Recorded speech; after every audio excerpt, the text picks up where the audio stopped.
Alright guys, what's up? In this video, I'm going to show you how to disassemble, clean, rebuild, and put back together your Sea-Doo carburetors. These two I've got here are dual MIKUNI SBN 38s. This is Super BNs, the ones with fuel pump. This one has a fuel pump. This one's just got the other piece of it. But these are the 38s, the true 38s. They're not the 40 models. Got a package today. I've been wanting some of these for a while now. Got these screwdrivers. Now, these aren't normal screwdrivers. These are JIS screwdrivers, which means Japanese Industrial Standard. They are this type of screw that these screws inside the MIKUNI carbs are. MIKUNI's Japanese, obviously Japanese Industrial Standard. They look like Phillips heads, but they are a bit different. As you can see, let's see if I can get something to point with. The way you can tell they're JIS is by this little dot right here on the head. That means that it's Japanese Industrial Standard and not Phillips head. If you get a regular Phillips head and you put it in there, it doesn't fit quite right for some reason, and they're just off by a hair, and you can actually strip the screws. I haven't had to have them till now. I've probably done 5 carbs, 6 carbs. I don't know. I haven't had to have them, but these were actually on here super tight. And the last carb I did, I told myself I would get some of these because I accidentally stripped a few of the screws on the internals of the carb. So I went ahead and picked up this set. I think it was $22 on Amazon for all 4 of these. Probably never used some of them, really just 2 of them mainly, but one of them, this bigger one, actually fits really good in here. You can see it's nice and tight, can't really move it back and forth. But these were actually in here so tight that I could not get them even with these JIS screwdrivers. I ended up having to get a large flathead bit that was about the width of the screw head, maybe a little bit bigger, and put it in my DeWalt 20-volt impact gun, and put this in a vise and push against it and click it a little bit to get that torque, and it eventually loosened them up. So that got it, but these actually worked really good for getting them off still, because they were still a little bit tight. They were in there pretty good. I don't think these carbs have ever been taken off, but we're gonna see. Okay, so remember how I told you that the guy I bought it from said it's been sitting since 1996, and it's a 94 model. So this is really the test to see if either A, these carbs have been in, have had somebody go in through them before, or that this ski has not had much fuel run through it, or it was taken care of properly. So this is unlooked at so far, even by me. I just loosened these up, save that for y'all. But we're gonna see if I can get this out of the way. We're gonna open the regulator side first.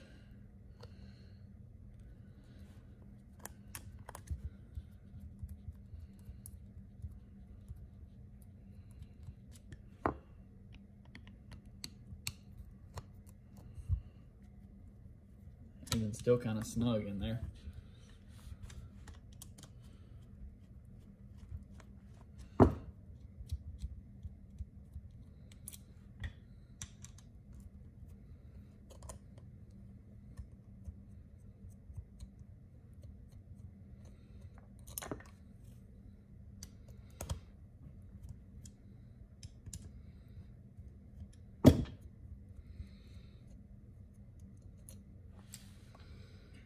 Okay, now I'm gonna set my screws in this little parts holder I got from Harbor Freight. Actually went to Harbor Freight today. Here we go. This is the grand opening, as you could say. Wow. That's actually like in really good condition. Like there's usually complete crap all in here.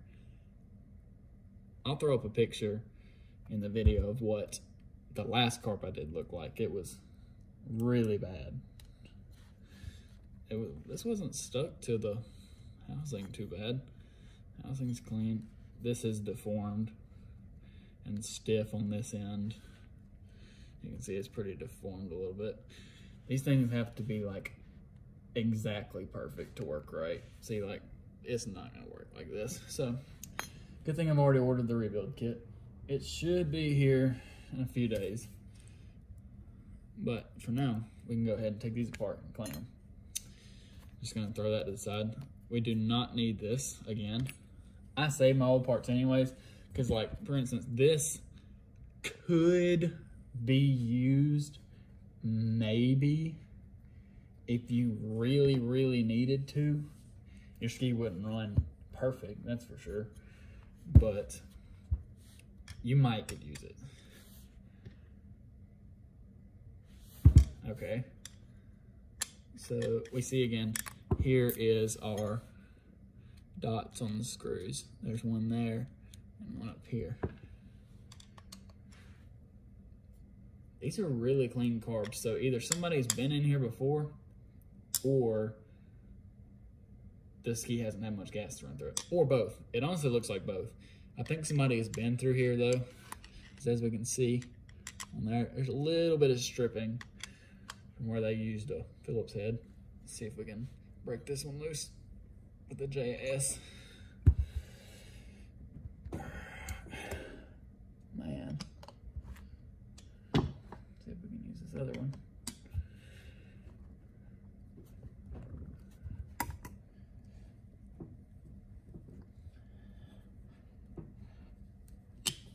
Wow, that's really in there.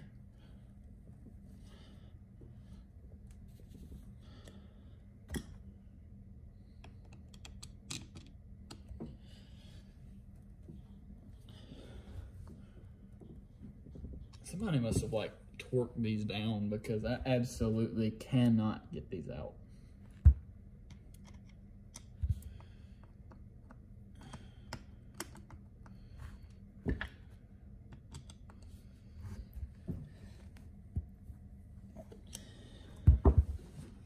Let me get the impact. Okay, so I got them out. One of them, I stripped it a little bit, but I was still able to get it out. Focus. There we go. The other one stripped completely, and I had to get it, I had to drill it out. I just drilled the head off of it and then pulled the plate off and then undid this with a little pair of pliers. If you're wondering, the drill bit size I used was 9/32. Probably could have gone down a size looking back, because I did push too far into the plate. I'm seeing now on this left side right here. I think it'll still be okay. If not, I can put some gasket maker or something like that in there. But I'm assuming this will work. Next, on the back of this plate, it's actually not in bad condition, but I'm still gonna take it off anyways because it's a little stuck. I had this right here. This, I believe, is still a JIS. So we're gonna use our little JIS to take it out.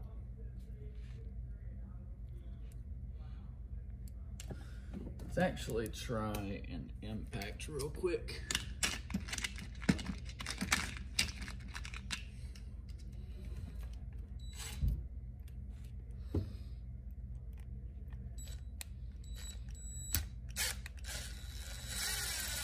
Worked much better. Now I'm kind of starting to realize that these JIS screwdrivers might not have been such a good investment. Maybe just needed to use an impact all along. Okay, so we've got this little paper film here. See if I can, wow, it's really stuck on there. There we go. Not sure if you can see it. There you go. We're just gonna throw that away because our new kit comes with one, or at least it should. Got our little valve assembly. Set that to the side. Now, in here. Got us an impact. We're gonna take this off. Taking this screw out right here that holds the needle valve. out relatively easy. These, I save them in case I ever need one. So I clean them up anyways, but our kit comes with a new one. Springs. Okay, here's something we need to talk about. If your kit, even though the kit comes with like 3 brand new springs, do not use those. Always use the one that came in the carb, because 9 times out of 10, it is the one that came with the ski, unless you know for a fact that it's not, and it's like some aftermarket spring, then you need to get the right size. I believe it's 80 gram. Don't quote me on that. I really wouldn't base anything off of that. But yeah, always save the spring, because we're gonna use it again. Unless you don't know what size it is, or it didn't have one in there for some reason, then look up what size you need and order the appropriate one, or use to figure out which one it is in the kit. This in here is an interesting situation. Well, actually, we need to take this screw out first. So it's this screw down in there that holds the needle valve in.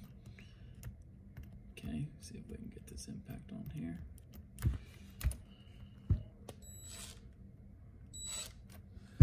That's the wrong size bit.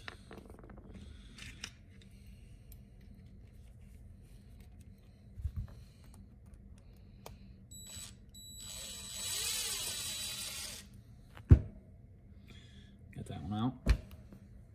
Put that in our little parts holder. Now we can shake this upside down. Here's our little seat retainer. Now, never seen this before. The little needle usually has it has a little hook on top of it. Usually has a little hook on top of it. But this one is missing for some reason.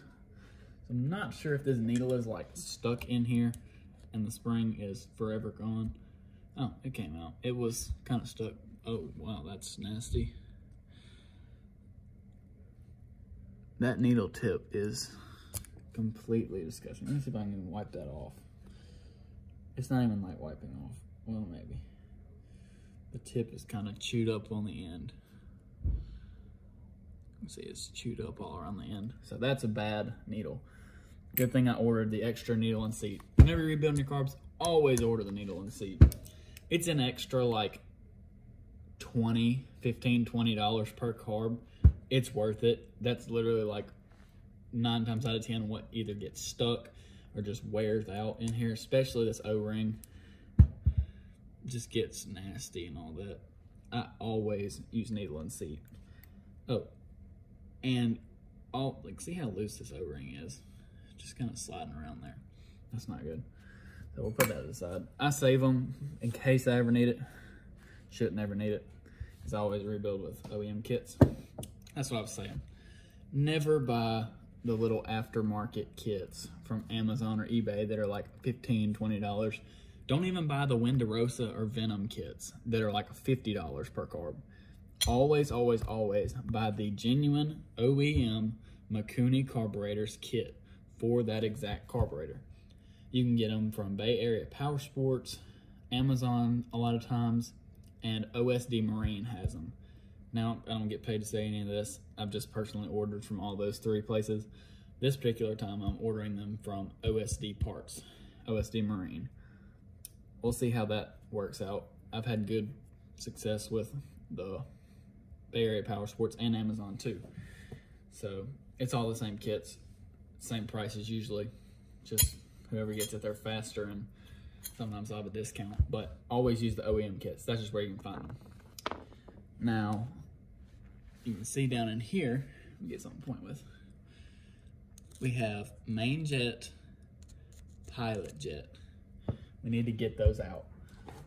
So, I have this really long, tiny screwdriver that I usually use to get the pilot jet out. Just stick it in there. Use a little pressure. Don't break this, because rebuild kit does not come with a new jet. You don't have to take the jet out. Some people just use compressed air and blow through them. I like to stick them in the chem dip as well with all the other parts, just to make sure, just for no reason really. Dump that upside down. See, some fuel just ran out of there. This jet is actually clear, so it would have ran good with that. Now we've got to have a little bit bigger of a flathead. Let me get this right here. See it? Oh, a little too small.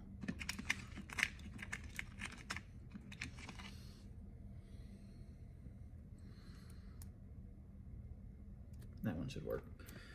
We're gonna try the impact for this one. Never had to use an impact to get one of these out, but it's just what I've got right here.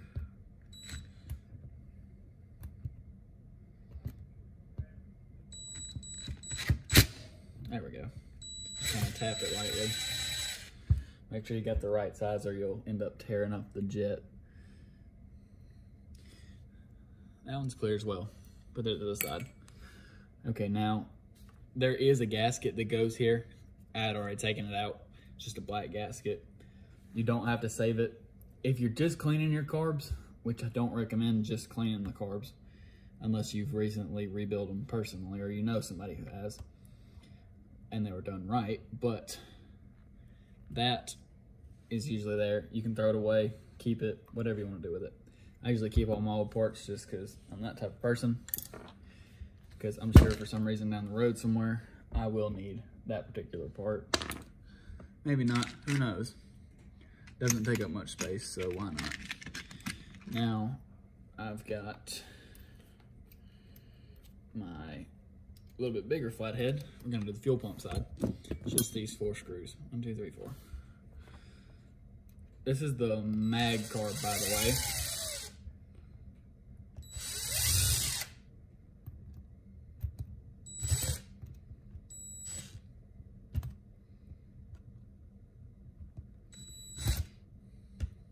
That one's not wanting to budge. There we go.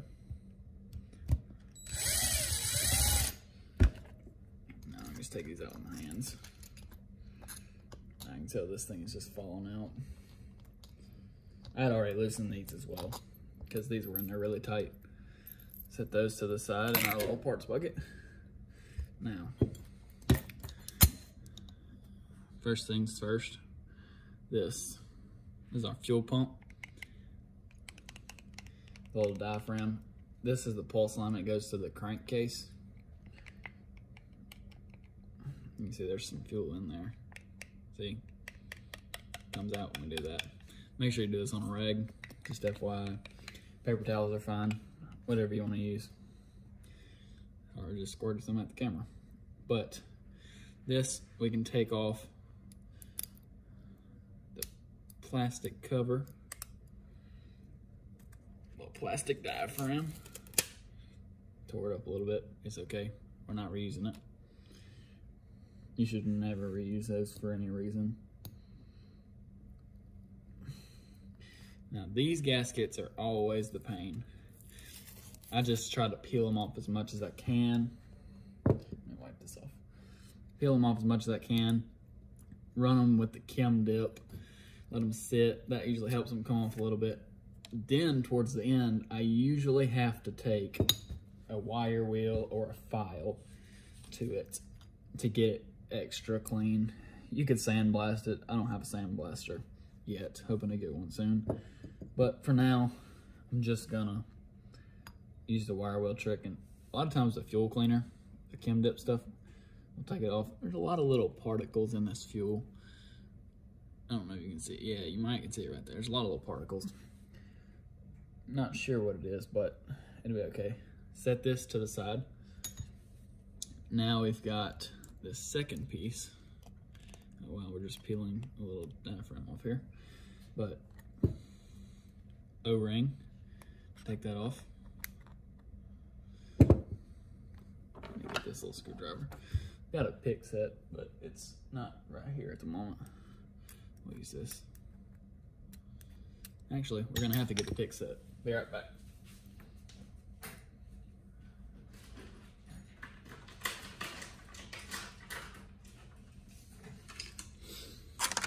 I actually just bought this pick set earlier tonight, Harbor Freight. Had a coupon, it was literally like, I think it was $1. for all 4 of them. I've already got a set of them, but hey, I always seem to lose them. So take this pick, get it in there. There we go. See? Well, almost had it. There we go. Comes right out. Set it to the side. Make a little pile of all your old parts. Do yourself a favor. Now, I have these little check valves. You really always need to replace these. Oh, look, there's some gunk right there. Come on. Turn up light. Yeah, down in there. So I usually get these off by just force, really. I get the pliers on them in here. Oh man, camera fell.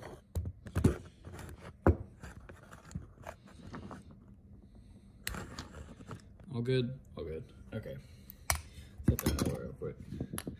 So I usually take my pliers, get them on here. I don't worry about tearing them up because there's really no way to get them out without breaking them. See, like just like that. Throw those away. Take it, push it through. Just fell out of my hand. Those you can throw away because there's absolutely no way to even reuse that. At least you know these were sealed in there good. Now these little plastic films. You can use your pick to get it out if you want. There's one. Pretty dirty. Probably wasn't going to make too good of a seal. This one's really dirty. Those all get replaced. They come in the kit. Your OEM kit at least, which you should have ordered. Or don't watch this video if you're not going to order an OEM kit. That's an absolute necessity. Didn't realize it at the time. Don't just think I'm saying that. First ski I ever did, it was a 1991 Yamaha Wave Runner VXR 650. Owner told me it needed a starter and solenoid. Well, it didn't. It needed an ignition coil and a carb kit. That carb was terrible. So cleaned it up, placed it all. I couldn't find the OEM kit for some reason. I don't know why. Just my browser was messed up. So I used the Winderosa kit. I was like, oh, this looks pretty good. And it's not like the $15 Amazon ones. It's a $50 one from Bay Area Power Sports. This seems legit. Let's use this one instead. So got it, put it in there. Ski had the same issues. It was bogging out. But first it wouldn't run. But this time it was running, but it would bog whenever you gave it the throttle. It was just like dumping gas in there. Well, I was like, what in the world? So I started chasing other problems. I thought I had a fuel filter problem, fuel line problem. I replaced all that. Water separator. I cleaned the gas tank. Checked all my connections. Checked for air leaks. And spark plugs. I replaced ignition coil again just to make sure it wasn't a spark issue. All kinds of stuff. All come to find out, I was like, hey, one day I happened upon the OEM kit. I was like, you know what? I'm just going to try it. So I tried it. The ski ran perfect. Literally perfect. Like, it was so great. It was night and day difference. So I sent it back to Bay Area Power Sports. I sent the Winderosa kit back to Bay Area Power Sports. I was like, this is just total junk. Why would you sell this? So got the OEM kit. They actually stocked the OEM kit, but it didn't show up when I searched it for some reason. Probably something wrong with my end, but yeah, there's your lesson for today, kids. Next piece of the carb, little gasket. These pick tools are really handy for doing these carbs. I don't usually use them. Gasket, diaphragm, whatever you want to call it. Never gonna use it again. This seal, wow. This carb has the tightest things in here I've ever seen. Like, everything in here is stuck, absolutely stuck. Fuel filter, there's some good bit of rust on there. A lot of it will clean off. That little Welch plug. Check the fuel filter out. Come on now, focus.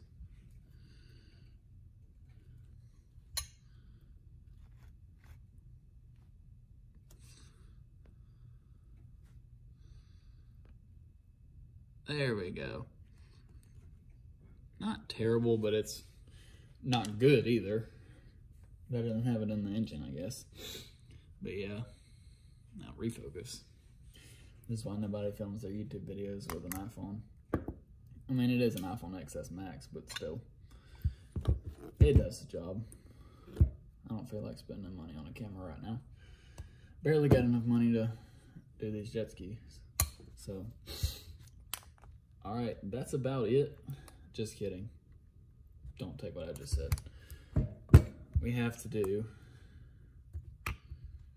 the low speed, or this is the fuel air mixture screw. So what we need to do,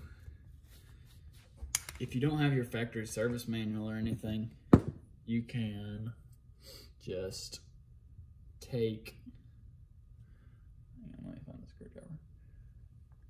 You can just take it, turn it, count how many turns it takes to get it snug, like lightly snugged. I'll show you on this one. So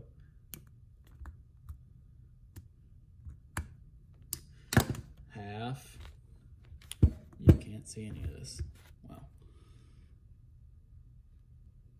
3/4, 1 1.25 turns. So then I would write that down and then remember to set it back at 1 1/4 turns out from lightly snug next time. But I have the factory service manual online. You can get them free from cdomanuals.net. I always use that. They usually tell you the carb screw specs. Or you can go to cdosource.com and they have the specs usually on there. So that's what I do. I always reset them back to OEM settings unless your ski has aftermarket mods. Then you'll really need to leave the jetting, the screws the way it is, because it might have different jets. They might have rave valve improvements if your ski has rave valves. Might have high compression head, all the different kinds of things.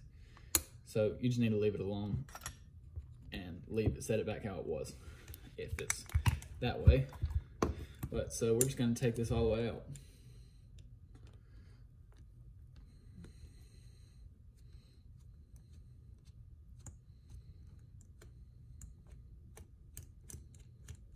Okay, pull it on out. This is what it looks like. Yeah, it's got this little O-ring right here. We always replace the O-ring. So, get that off with a pick. Try not to stab it in your finger. I've done that before.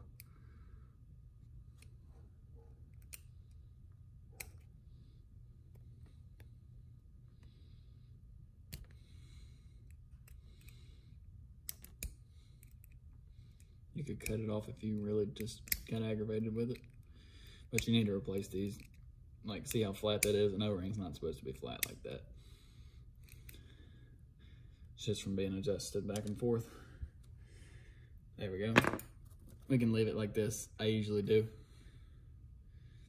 Set it over there to be cleaned with the carb parts.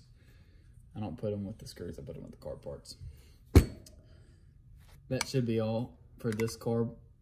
Well, under this cap, there is a high-speed screw that is non-adjustable. Or maybe it's this cap. One of these caps in here has a screw that's non-adjustable. I usually don't mess with them.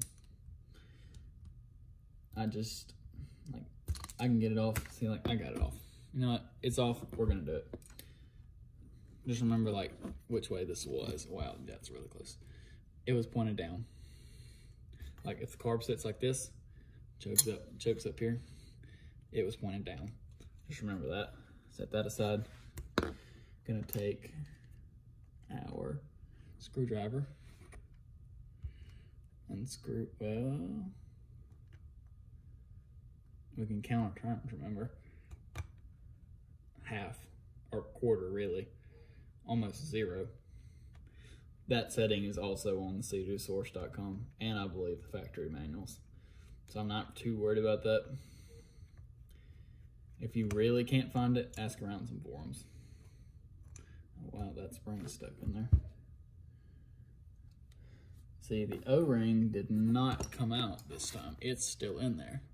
So we're gonna take our little pick that's why these things are really useful. Came out right there. Our carb is officially ready to be cleaned. But one thing we can do, take these pick tools, stick it down in here. Trying to clean up a hole in that goop if you can.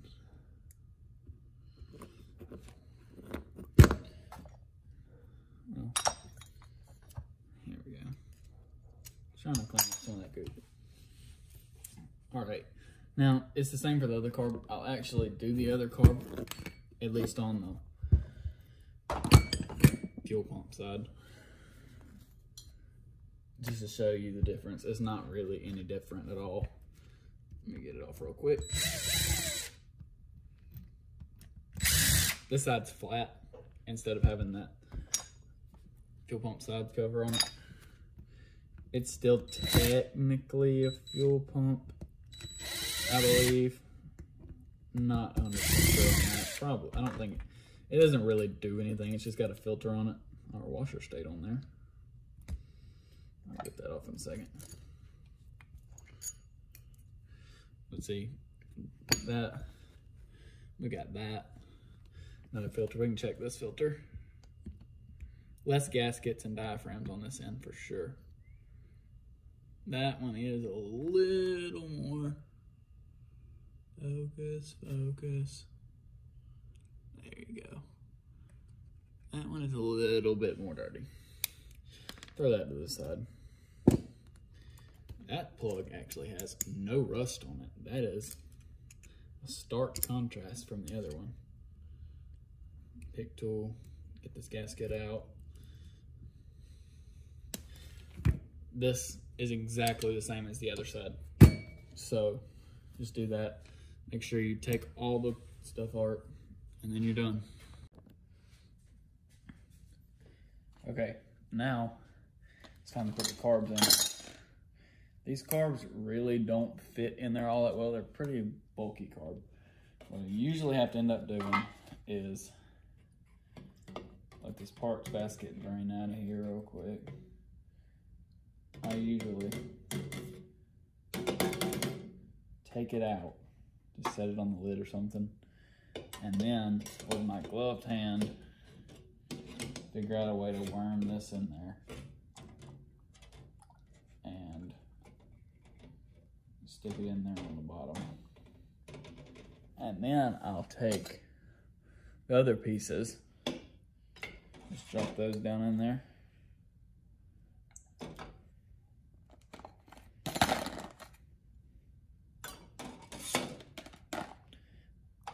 I'll dig them out later with my hand.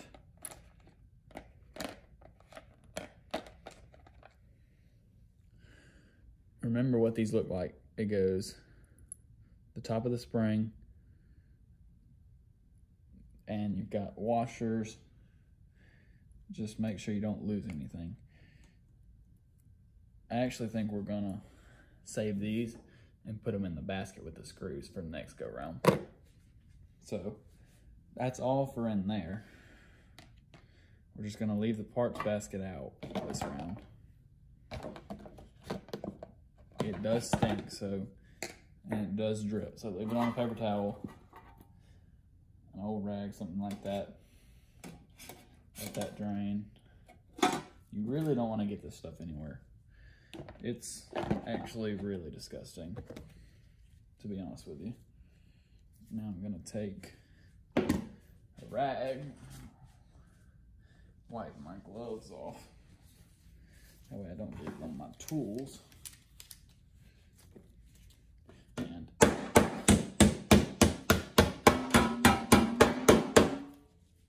seal that thing up. Now, I'll probably let these sit overnight, and then I will put the parts in,